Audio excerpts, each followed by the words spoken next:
Clean image ఉన్న మల్కా కొమరయ్యను చట్టసభలకు పంపిస్తే BC వాదం బలపడుతుందన్నారు బీసీ జాతీయ సంక్షేమ సంఘం అధ్యక్షుడు జాజుల శ్రీనివాస్ గౌడ్. ఎమ్మెల్సీ ఎన్నికల్లో బీజేపీ టీచర్స్ ఎమ్మెల్సీ అభ్యర్థి కొమరన్నను గెలిపించుకుందామన్నారు.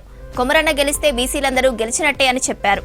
కరీంనగర్లో మల్కా కొమరన్నను కలిసి తమ మద్దతు ప్రకటించారు జాజుల. బీసీలంతా ఐక్యమై కొమరన్నకు భారీ మెజార్టీ ఇచ్చి చట్టసభలకు పంపాలని విజ్ఞప్తి చేశారు. 2028 ఎన్నికలకు ఈ ఎమ్మెల్సీ ఎన్నికలు సెమీఫైనల్ అని అన్నారు.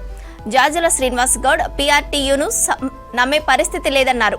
టీచర్స్ ఎమ్మెల్సీ అభ్యర్థి మల్కా కొమరయ్య తనను గెలిపిస్తే బీసీ సమస్యల పరిష్కారానికి కృషి చేస్తానన్నారు.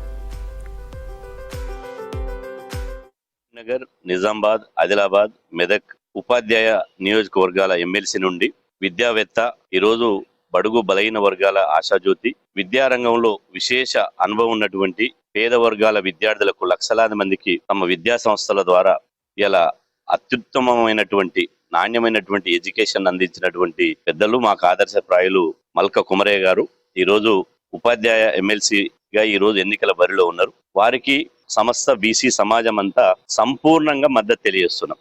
ఈరోజు కొమరయ్య గారు నిలబడడం అంటే ఇది బీసీలు నిలబడంగా భావిస్తున్నాం. ఇక్కడ జరుగుతున్నటువంటి ఎన్నికలు 100% ఇలా ఏకపక్షంగా అఖండ మెజార్టీ తోటి బీసీ, ఎస్సీ, ఎస్టీ, మైనార్టీ, అగ్రవర్ణ పేదల అండతోటి ఇలా కొమరయ్య గారు అఖండ భారీ మెజార్టీతో గెలవబోతున్నారు.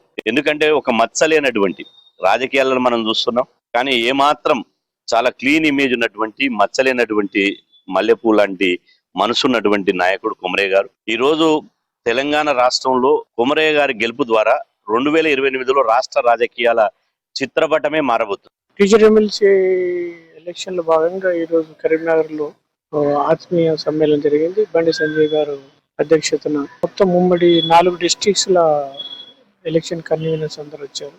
అందులో మీటింగ్ చాలా బాగా జరిగింది. అందరూ చాలా ఉత్సాహం, మనం సంతోషంతో బాగా యాక్టివ్ గా పనిచేస్తా ఉన్నారు. అందరు ఓటర్లు కూడా కలుస్తా ఉన్నారు. అయితే వాళ్ళందరూ కూడా స్వచ్ఛందంగా వచ్చి మద్దతు పలికారు. వాళ్ళందరికీ కూడా ధన్యవాదాలు. వాళ్ళందరూ కూడా ఇక్కడ నుంచి ప్రతి డిస్ట్రిక్ట్ తిరిగి ప్రతి బీసీ కమ్యూనిటీలో ఉన్న మన ఓబీసీలందరినీ కూడా అలర్ట్ చేస్తా ఉన్నారు. ఓటు వేసే ముందు ఆలోచించి, మనకు యాజ్ ఫస్ట్ టైం ఆపర్చునిటీ వచ్చింది కాబట్టి మీ ఓటు హక్కును మంచిగా ఆలోచించి ఓటు వేసి నన్ను గెలిపియాలని వాళ్ళు విజ్ఞప్తి చేశారు. దానికి వాళ్ళందరికీ ధన్యవాదాలు.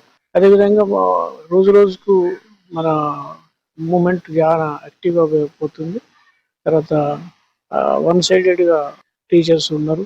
ఏఆర్టీలో చాలా 4 భాగాలుగా విడిపోయింది. కాబట్టి మన గెలుపు అనేది